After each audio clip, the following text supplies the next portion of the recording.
you are needed with your unique gifts. And just if you just could accept that as a fact, even though you maybe don't believe it, that's already helpful. Like, yeah, so what? I just do it. Whatever.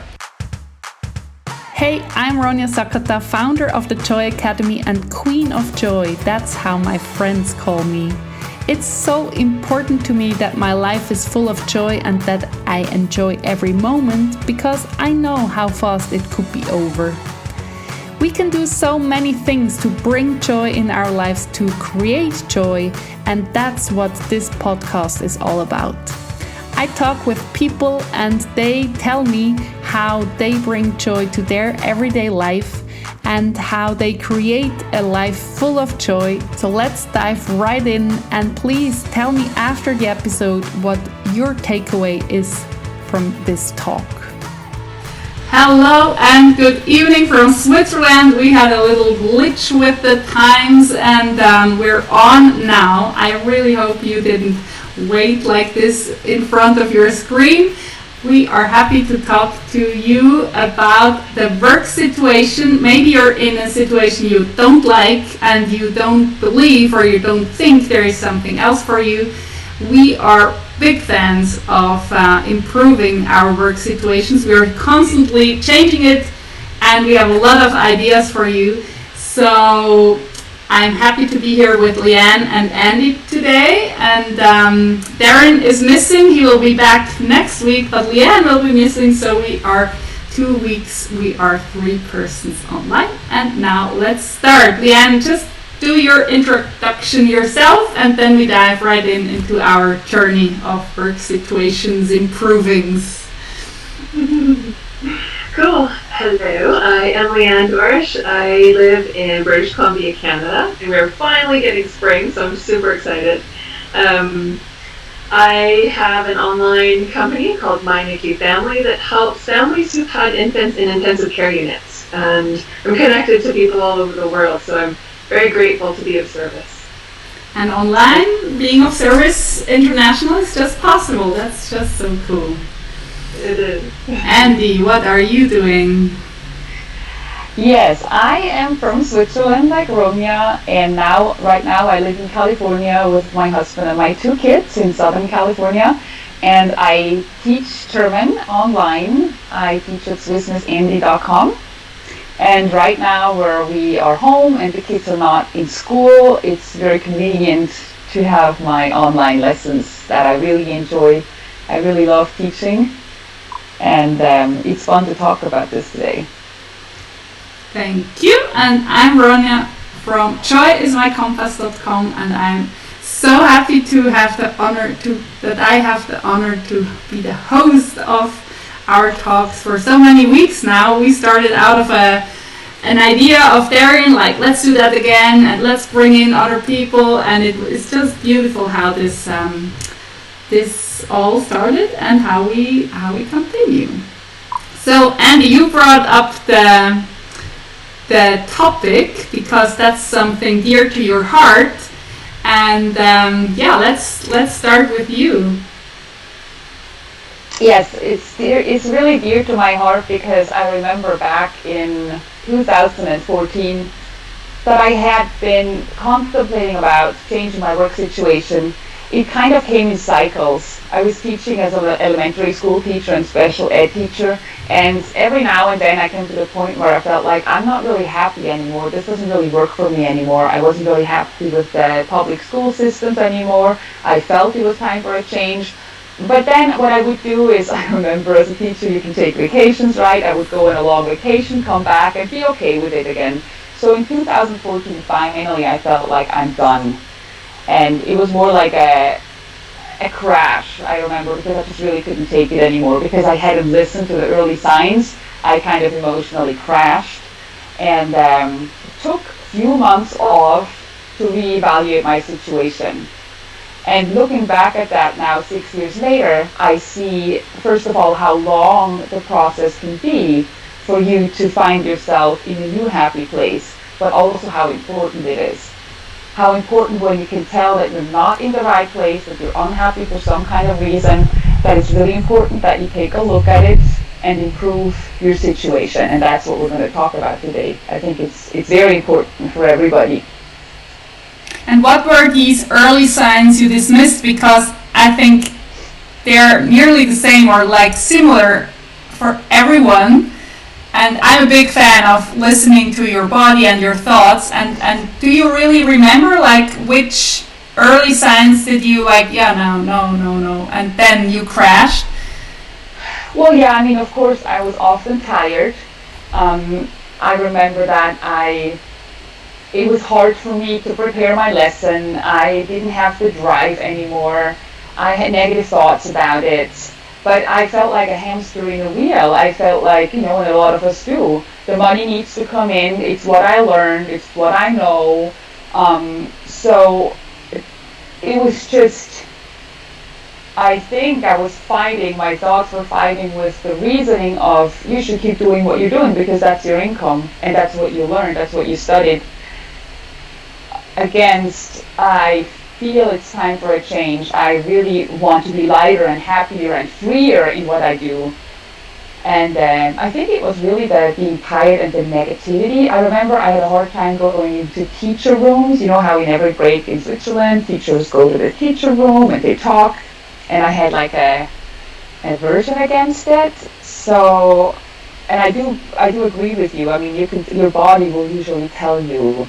And if if it's just a day and you're having a bad day, it's not what we're talking about. I think it's really when you can tell it continuously comes back or it's over a long period of time where you have to start thinking about, is it time for a change?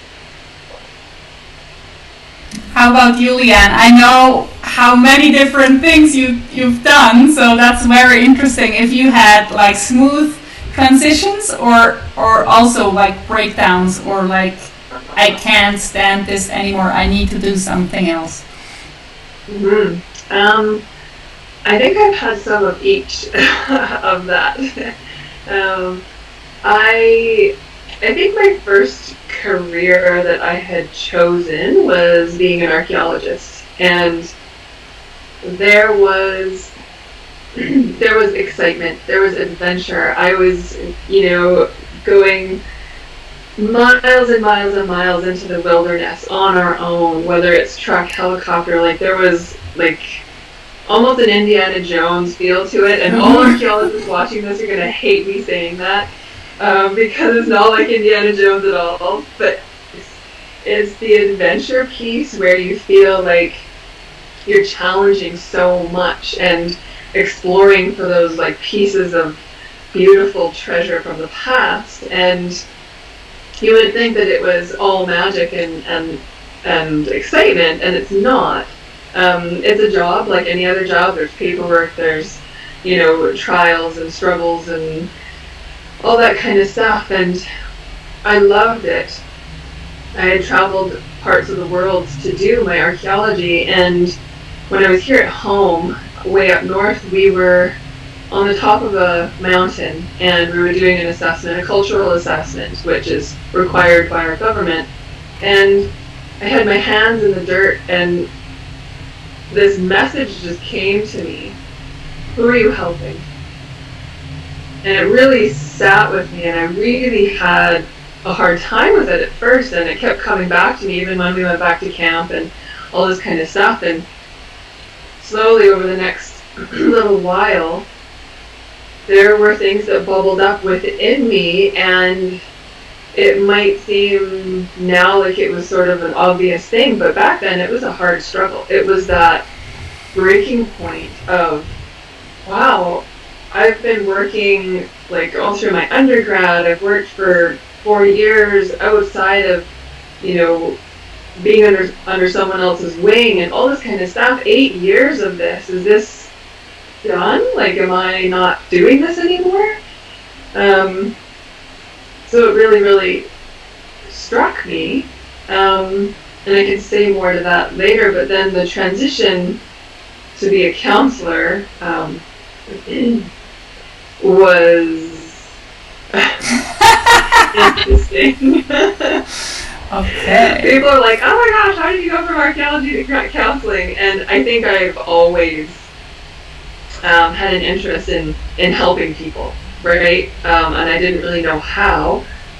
But with that message and with some life events that happened, there was a real breakdown within my whole system, myself and my environment that almost stripped me, and I had to listen again. Like I had to really listen to not only myself, but what was being offered to me. And there was a girlfriend that I hold very dear to my heart, and she at the time was going to law school at this place in the States, and she's like, come and do a counseling degree here with me. And I was like, why? Like, one, I don't really want to go to South Dakota. Two, why counseling? She's like, you would be really good at it and all that kind of stuff. And so I took the leap. Only because, really? Yeah. Oh, wow. Because I trusted her. Like, she was one of my best friends at the time, and that connection really made me aware of what she was saying and the option for me. But it was still a struggle. You know, I had to go to another country. I had to get funding from my government to go there as a student, and you know, international student costs are not cheap. There was a lot to go into that, and again, going from just strict trauma work into the family work that I do now, that was a whole big thing too. So lots of stories. I think it's an important point that you bring up, and I think that's for everybody or a lot of people who changed or who had a transition like that true, that first of all, it needs bravery, right? It needs courage to do it. And I think the three of us can all say that that's true. Plus another thing is that it's not just going to be easy just because I decide, oh, now I'm going to do something that makes sense or that I'm called to or that I will love to do, is often goes hand in hand with a time of struggle. And I think that's something we can talk about too today. Yeah. Yeah, I think it can be, but it doesn't have to be. I was thinking now and listening to you, and I did so many different things, but it was always not a smooth, like, sailing, like easy transition, but I always did the one thing and then the next came,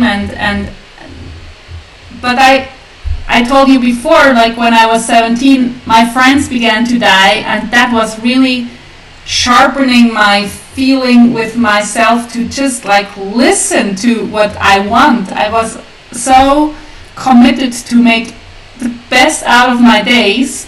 So when I had an idea, or still have, I'm like right into it, like the inspired action. So when you're talking about, that's my thing. And I don't say I'm perfect or I can do this so well, but like I want to go to Japan. Like, internships in Japan, that's not a thing. It's not possible. And then my father I learned that from him, like, let's see what our options are. And then he called up all his long-term, like 20-year-long friends in Japan, but one guy he met once for 20 minutes at university in Zurich. This guy organized everything for me and found the best homestay family and the coolest job. I even could choose which products. I said I would do anything in Japan if I'm able to be there. But I told him gum and chocolate and ice cream and instant noodle soup and instant drinks, all these kind of products you don't need for survival. They interest me, and they did all these products in this development laboratory. I was able to do my internship. So, like, it's a crazy thought. Everybody said it's not possible, and it's not possible to marry that young, and don't marry a Japanese guy you just know for a half a year, and all these things. But when I knew, I just did it, and of course it wasn't easy all the time, but it doesn't have to be a struggle. I think it's a bad advertisement if we say change your situation, and it will be hard. I know you don't want to say that, Andy, but it can be really easy as soon as you know, and then it can be in the flow again. What do you say, Andy? I think both is possible, and I only mention that because it's there's a chance that when you start a new journey and you feel it's not easy, that you turn back and go back to what you know. Okay. And that's what I think we shouldn't do. And yes, I agree. There is absolutely times when everything goes smooth and all the transitions are going well, pieces are falling into place. But I think when you change your situation, you can tell things are not, like, how are we going to come up with the funding? And that's often the question when people change jobs or are trying to think of becoming self-employed. You should not let that stop you. I think that is basically it's okay to have struggles, and it doesn't mean that you're doing something wrong.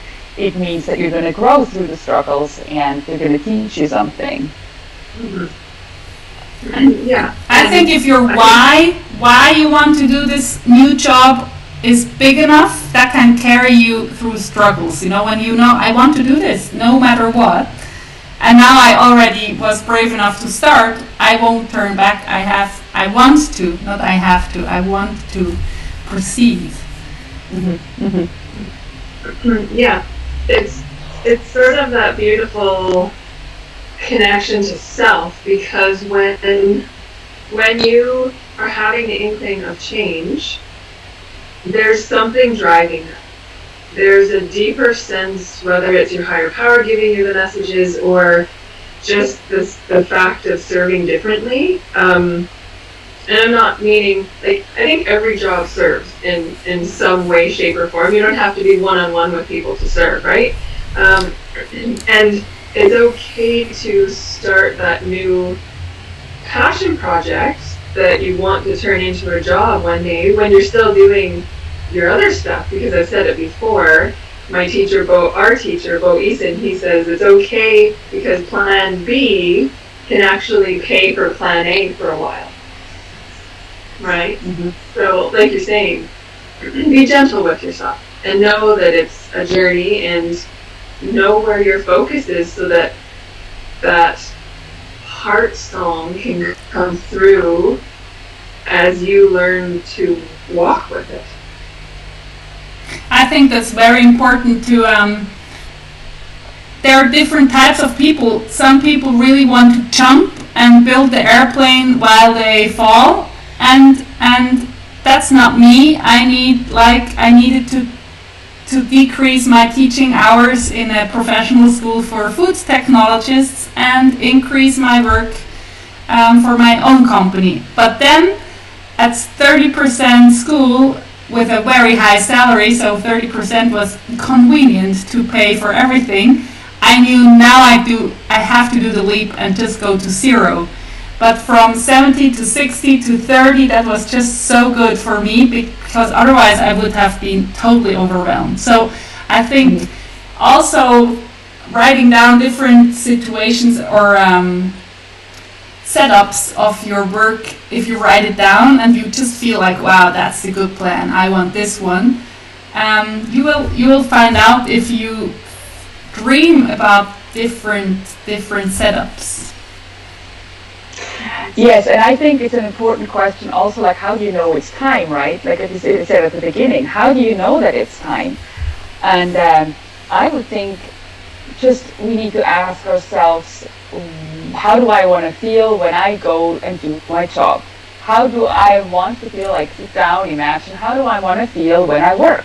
And I, for example, know for myself, I want to feel like I make other people feel better. Like when I teach my German lessons, I know I want to, at the end of the lesson, for the person to feel like they've accomplished something, they've achieved something, they know they can do it, they have self-confidence, they're happier than before. That is my goal. And that is my goal as a human being, to make the other person feel like that. And that, if it's German or something else, whatever you do, at the end doesn't really matter. But that is how I want to feel when I do my job. So when you sit down and you look at your job situation, you ask yourself, how do I feel when I do my job?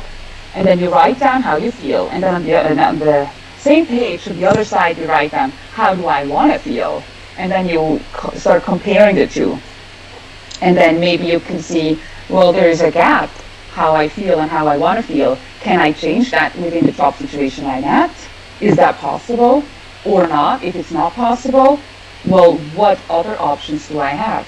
where do I have my talents? What do I love to do? What brings me joy? But also the money part. I think it's important that you think about. I was thinking about, I was leaving, as you said, Ronja, teachers are paid really well in Switzerland. I was leaving a big salary. But I knew it was always going to be a salary. There's always going to be so much you can make. And I knew I wanted to be able to just make as much as I want. And I don't want to depend on somebody telling me I'm going to give you your salary. We're in this situation right now. A lot of people depend on their businesses. They depend on them paying the salary. And I personally didn't want to depend on anybody anymore. So I knew I wanted to be able to make more over time, and I wanted to depend on myself, not somebody else telling me if I can have the money at the end of the month or not. So that's why I started. But of course, when I started, these things didn't happen overnight.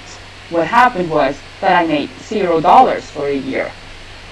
So that's when I could tell to myself, I have to keep in mind where I want to go, and I have to have, maybe another source where I can make some money to reach the goal that I want to reach.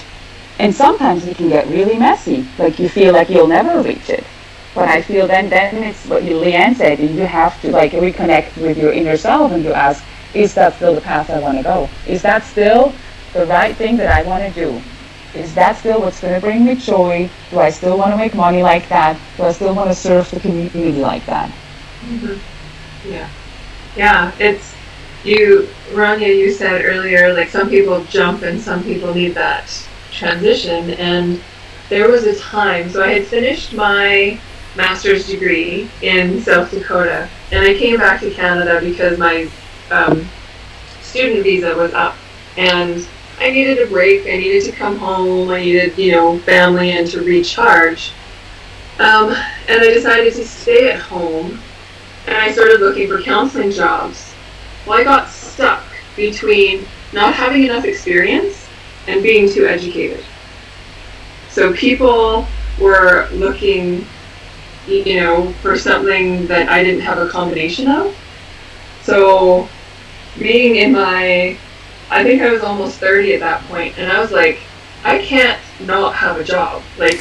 I've been working since I was 15 or something. I need a job. So I took my master's degree off of my job, or my resume, and I found a job. Wow. Yeah, I found a job at a women's clothing store, of all places. And she said that even with my bachelor's degree, I had too much education. And I said, please, I just need to get out of my own head. I need to do something with myself. And I worked at that job, I think, for a year, all the while trying to get into a job in counseling here in British Columbia. And I kept coming up against the same stuff. You don't have enough experience, you don't have enough, or you have too much education. So in the meantime, I met who is now my husband. So I met Scott, and he and my other really good friend here, they were both like, why are you still doing this job? You've got all this education and you have big dreams to be a counselor and help people. I was like, I can't get in. I can't get in. I don't know what to do anymore. And the three of us kind of made a plan, and my boyfriend at the time, but my husband now, he said, just stop working that job. I'm like, how am I supposed to pay rent? He's like, move in with me. I was like, what? We hadn't been seeing each other very long, and I'm not that type to jump into a relationship, but I did it. I quit that job without having anything in place as a job. Now I knew that I was going to be moving into his place, so that was a bit of security, right? And he was willing to help me with that. But I had to volunteer at a society for about 3 or 4 months, and then they realized that I had a counseling degree, and I started doing one-off sessions as a private practitioner for some of the people there. And then 8 months after that, they hired me as a counselor. But it took for freaking ever, and I had to jump. I had to let go of that job that was taking my energy, taking my thoughts, holding me in a spot that I thought that I needed at the time because of that security, and I did. Had it not been for Scott, I wouldn't have been able to do that. And not everyone is lucky enough to be able to jump and be held on one level or another, right? So we have to know our drive before a jump, maybe. I know some people who just like to jump and they figure it out as they go. But that was scary for me because I don't like doing that. But it was scary. I really admire Jens Korsen. It's a German psychologist, and he has a super great book on Audible, finally in English. I don't know if the title in English, maybe The Self-Developer, that's the title in German. And he has one chapter about these kind of things, and he suggests that you do your current job with excellence, really. He had the story about the bag carrier at the hotel. What's that called? The luggage boy. Mm-hmm. Just carry your suitcases with excellence while you think that you want to become a really famous chef, international famous chef.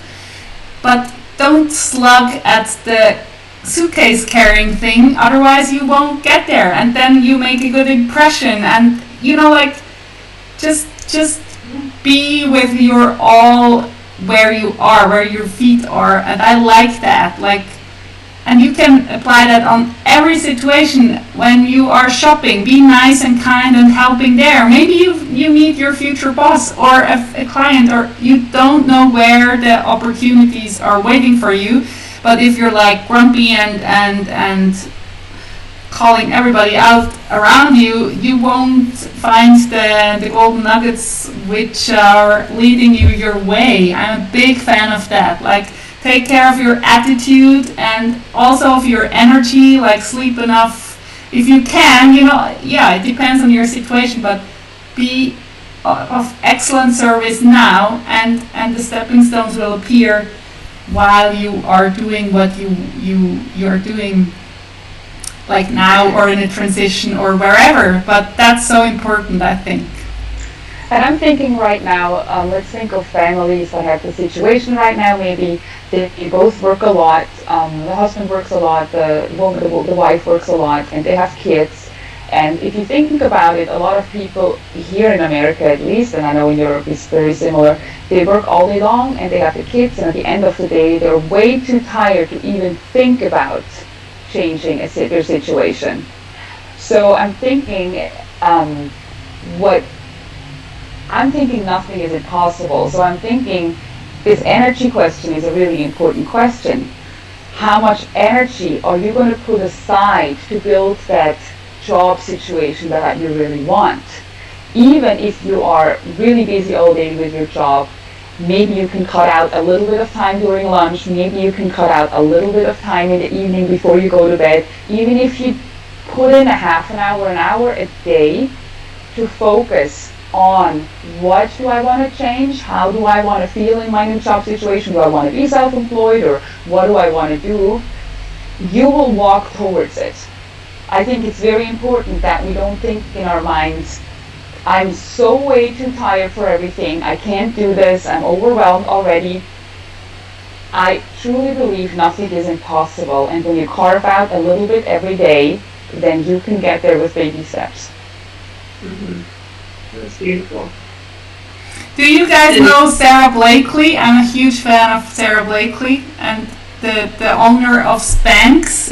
She's a self-made billionaire, and she started with $5,000 and an idea, and she was selling fax machines door to door for 7 years. And while doing that, she built up her product and prototype, and yeah, you should follow her on Instagram or wherever you can find her. She did a lot of podcast interviews. It's amazing.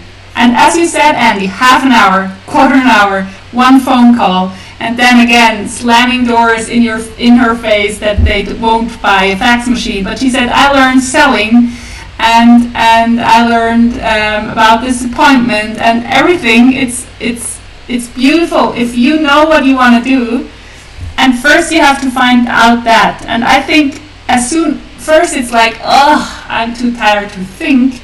But when you get like the hang of your dream, that gives you so much energy. Like, oh wow, yeah, in 20 years I will be. That's what Bo Easton says. Yes, Leanne, you can tell more about you're even near in his circle. But I love that. Like, give yourself a big time frame and then do something every day that gives you energy.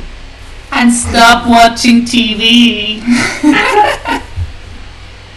or Facebook. I mean, that's my biggest Facebook, Instagram. That's my biggest time rubber. Well, and also that you deserve to be happy. I think for some of us, it's a question of deserving or thinking. Well, I grew up, I saw my parents slaving away, I saw that they were working from morning to evening and they were, exhausted, and that's just part of life.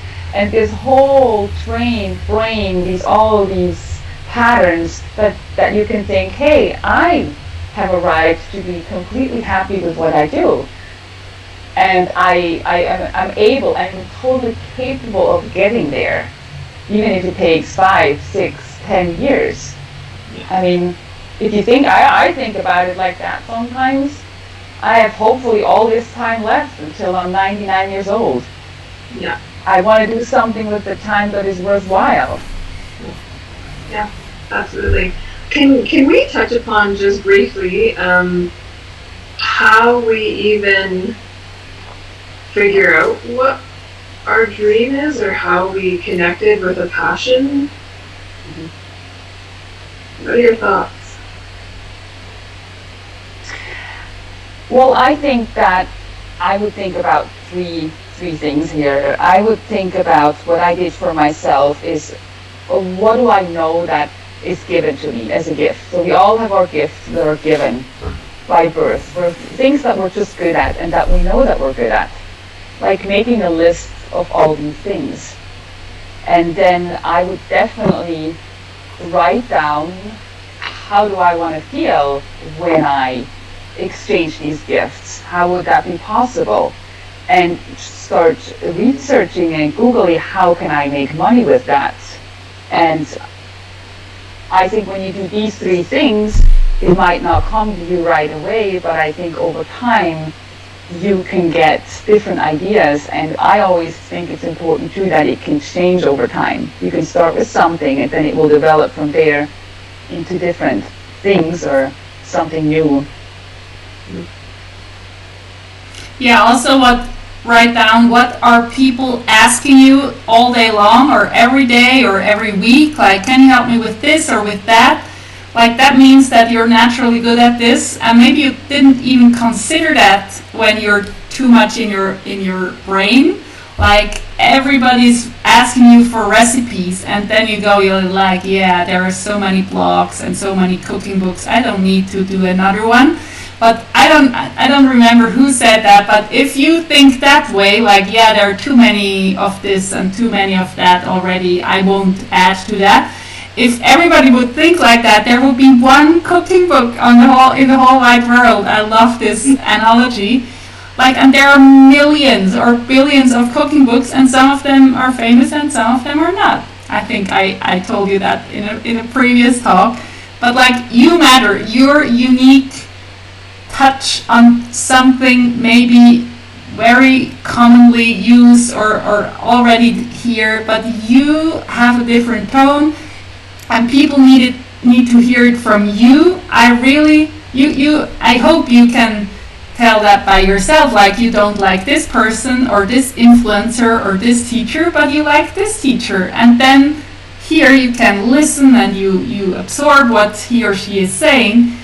And yeah, with the other one, you're just not in resonance. So you are needed with your unique gifts. And just if you just could accept that as a fact, even though you maybe don't believe it, that's already helpful. Like, yeah, so what? I just do it.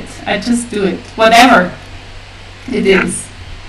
And I think sometimes it's tempting to think of the money first, because when we are, sometimes in a place of not feeling safe, we think the money part isn't a very important part about it, which I'm not saying it's not. It is an important part that you get paid for your service. But I think it's important that that's not the starting point and the end point of your work. So I wouldn't start thinking about it. How can I make, like I hear that with children sometimes, what's a job that I can make a lot of money? So I think it's more important that we ask ourselves, what am I really good at? And how can I help others with what I'm really good at? And what's the amount I would love to have for myself? That could be completely different. Some people say, I'm so happy earning $4,000 every month. That would be perfect for me. And others say, well, my end goal is going to be $40,000 each month. And that's totally different for everybody. But I think these three components are vital. That, how much money am I going to, or is my end goal, would I like to make with my service? And who am I going to serve? Who do I want to bring joy or something better into the life? And what are my talents? What brings me joy while I'm doing it? Mm-hmm. Yeah, I think to go back to, absolutely, and to, like Ronja said, other people can give you indications of what those gifts are, because sometimes we don't even really recognize what we're naturally good at. Mm-hmm. And it's nice if you have someone in your life that knows you and that you can have that kind of conversation with. Just ask them, be like, what do I naturally do that is really cool, or what do you see within me that is sort of like a passion? There's that piece, Andy, that you said that to use your gifts to find the job, and sometimes it's actually a fascination with something that you want to drive towards, that the skills and the gifts that you were born with will help that, but you need to learn a lot in order to get to those skills and that fascination in the job. Yes. But backing up a second and going back to that sort of finding your friends or relatives to tell you what you're good at, some of us, when we're told what, like for me, and I was working with a First Nations elder here a few years ago in Vancouver, and she said, it's hard when what you're good at, you don't want to do. Because when what you're good at is to help people who are struggling on a very, very deep level, like some of the work that I've done, that's hard work.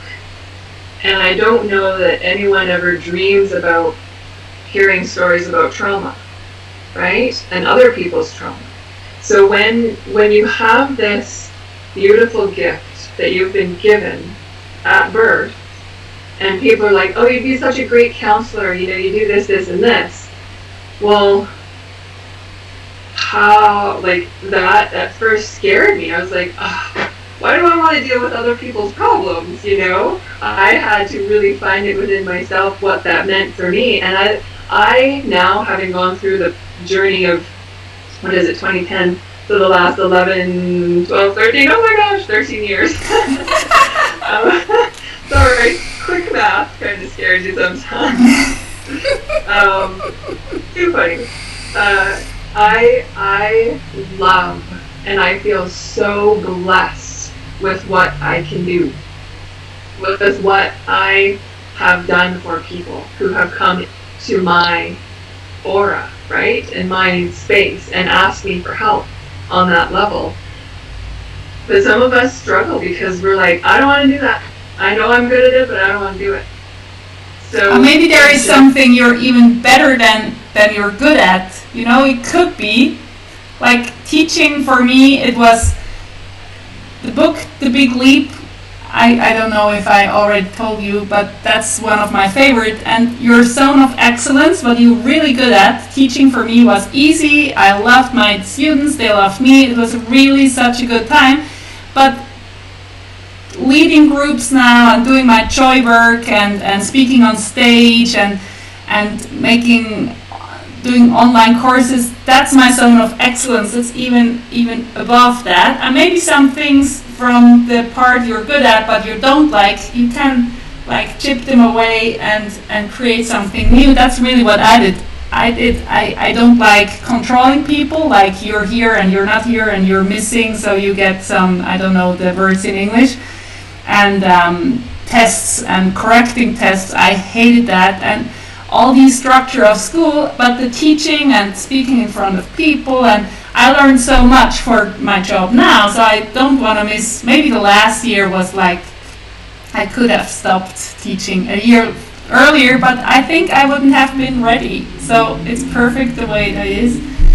So even if you're repelling, like, no, I don't want to do that, maybe you can change things up and create your own version. And today with online work, it's just possible. If your passion is like plants, there are so many people, me included, I can't deal with plants. I just have like the most easy, I don't, but whatever is your passion, dogs, plants, like reforming buildings, you can do anything.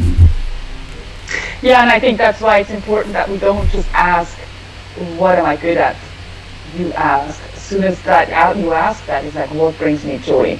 So you need to be able to say to both of them, yes. Yeah. Like the was is Schnittmenge? Oh, good question. Yeah. Like what's that? The circles, you know what I'm good at, what my passion is, what makes me joyful, and then the little dot in the middle, that's where you have to search for your solution. That's where you'll find, yes, I like that, Ronja. I like that a lot. Yeah. Exactly. And really, I like the money part too, I have to say. I like thinking for myself, what is my end goal? What would I like to in my life? Well, what makes me feel comfortable? How much money would I like to be able to give to others or support others? Or so, yeah, because sometimes I think when I grew up, I didn't realize that the money part is something that I can choose too. I would ask the question as a child, if I become this, how much am I going to make? So you're thinking it's certain things are set. And when I now grew older, after my 30s, I started realizing, well, it's up to me. I have a say in this. My mind can create a situation where I have exactly what I want. Yeah, absolutely. And you know, again with online work, I mean, I attended a live event of Denise Staffel Thomas in London, 2015, and she asked this question: how much what do you want to make per year? Like, what's your number? And for me, it was 3 million. Like, how do I gonna do that? But I have my Joy Academy now, which is a beautiful program which just lets you design your own life with a lot of joy, and it costs at the moment 555 francs or dollars. And I just did the math again. It's 5,405 Joy Academies I would have to sell per year. So if I go down per month, divided to 12, divided through 30, it's 15 a day on the whole wide world. I know that's not so easy. You know, people have to know me, but it's possible. It's not 5,500 per day, and you're like, yeah, that's not possible. It's 15 per day. So why not? You know, and if you open up your thinking, a lot of doors go open, and like, oh wow, that's even possible. Or you can sell something for 2,000, and then it's even less. So. Yeah. And sometimes for me an indicator is also when I admire other people. You know, social media is perfect for that, right? You read something, you see other people talk, and all of a sudden you think, oh my gosh, how did they do that? That must be amazing. And I can tell when I admire somebody, it's usually something that I connect with inside. And it has to do with something, would I like to create that in my life? Why would I like that? Would that bring me joy? Like, it's interesting when you follow and see people, and some things you're like, you can be bothered with, or it doesn't even like catch your attention. But other things really, and sometimes we feel it with envy. We feel that envy feeling, and that's a good indicator also to get into and ask, well, why am I envious? Is that something that I want to create? And if I do, why can't I? Mm-hmm. Mm-hmm. Yeah. Very cool. And So that's Annie, some. are you building a group? Yes, actually, I am building a group where we talk exactly about this. Yes, where we find out, or where I help, or the group helps each other find out about. Because as you just said, sometimes it's not so easy. You're sitting here with yourself, you're not really sure, well, what are my talents, or what brings me joy? Or you just simply don't want to be alone in the journey. So I'm building a group where I will help the people and we'll figure out together what the next step is. And I'm really, I'm a Virgo, so I'm very like down to earth and practical. So this is a practical thing. It's not going to be all in our head, but what are the actual first action steps? What are we going to do? Where do you want to get? So it involves everything from what is your dream to how do I get there to when do I want to get there and how's it going to look like. And really, it doesn't have to be self-employment. Sometimes I think you're in the workplace and you take stock and you can tell, well, these things I like about it and these things I don't. Well, how can I change the things that I don't like? Can I change them or can I not? So this is really like a self-evaluation to basically understand how do I want to feel every day when I work and how do I get there? How do I get to actually feeling that when I do my work?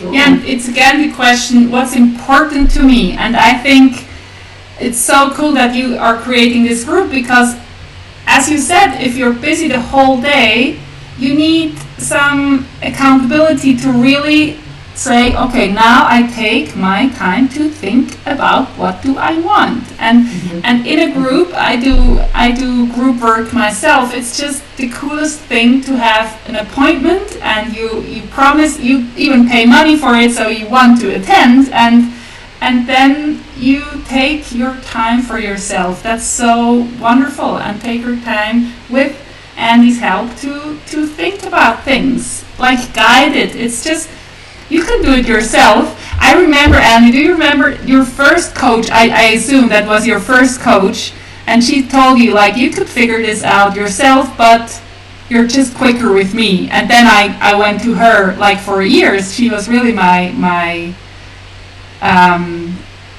coach for the transition out into school from salad dressing work. And I like this, like, you could do it yourself, but you're just faster with me. Well, and it's really true what you're saying. We're so easily lost in our everyday lives. Like, I could just told you before we started the call, Ronja, we talked about something, and I said, well, actually, I felt so overwhelmed in the last 3 days. I just didn't find the time to actually, hold myself accountable to do what I wanted to do. So that's just very human. And when you're in a group and you do this together, there's a certain group energy coming to that, just carries you and helps you to get where you want to go. That's beautiful. And it's also very helpful, I think, to see into other situations, because normally you don't meet very different people. You're like in your bubble or in your circle of friends, and maybe even in your circle of friends you don't want to open up that you are in a difficult situation. So in a group where you get to know the people very well, but first you don't know them, they're from different backgrounds, and then you get to trust them and get to know each other, but they're not in your normal life. They're not hanging around at the playground with your kids, or it's kind of anonymous, but very it's like your gang. I always say my mastermind it's your gang. You will trust them, you will love them. Maybe you stay friends after the group time is over, but maybe not. But it's so cool to see, like, wow, he's struggling with this. Wow, okay, I'm so fortunate. Or like, wow, I have this exact same problem and I'm not alone, or I'm not stupid or awkward. And that's so helpful. It's hardest to talk to friends and family about this. Because I remember when I started having my dreams or opening up about my dreams, because of course people who are closest to you, they love you most, they're most scared that something bad could happen. So I heard a lot of negative feedback about my dreams. And it's a very fragile phase, I say. It's like a little plant. You start having a big dream. It starts awakening inside of you. First you think, well, it's not going to be possible anyways. But then, you keep thinking about it. Once you start sharing that little tiny plant that's just starting to come out of the soil, it's very easy that it can be smashed down. Like if you remarks from a friend or from a family member, that's not going to be possible anyways, or how do you think you're going to do that, or do you think you're going to be capable of doing that? Like, it can be meant well because they want to protect you, but at the end it's going to destroy your little plant. And so I think with a group of people that you don't know, and with people who believe in dreams, and that our dreams can become a reality when we pay our attention to it, can be a very beautiful process. It is a beautiful process. Mm-hmm. So you will share the contact information of you in the comments. So if you feel compelled to, like, yes, now is my time and I really want to face this and just change things, then Andy is your guide to find your most joyful job. And it's really what you said, I deserve to be happy, I deserve to like my job. And you always said, how do I want to feel when I work? I love the thought, how do I want to feel when I get up? Like the alarm is ringing and then like, that's the most dreadful moment. I didn't have that feeling for a long time, but I'm working temporarily in a job I really like, and I had to get up so early, and I was hating that time. And this feeling is the worst. You're dreaming, then alarm, then this feeling. So, like, imagine you jump out of bed and say, yes, hell yes, this day is my day. And then the feeling, I remember the feeling, it's Sunday evening and I would get down because Monday starts again. Or when is the next vacation coming up as a teacher, looking how many weeks, how many more days until that just didn't feel like a life to me. Like, I need to look forward to times I cannot enjoy the day that I have today.